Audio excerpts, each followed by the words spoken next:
primo praetedito, una voce ad extremo futurum.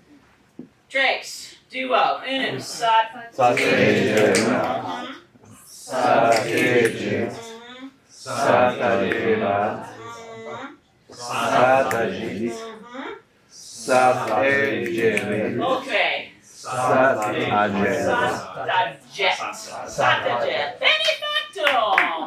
Ergo commendo vobis maxima opere magistris e hoc exercitio of duas causas.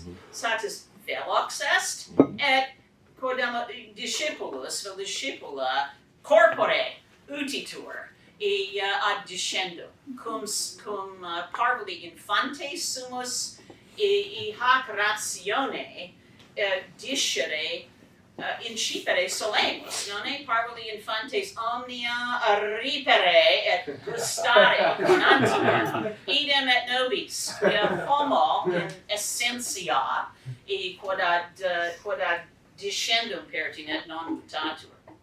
Bene, optime, considamus.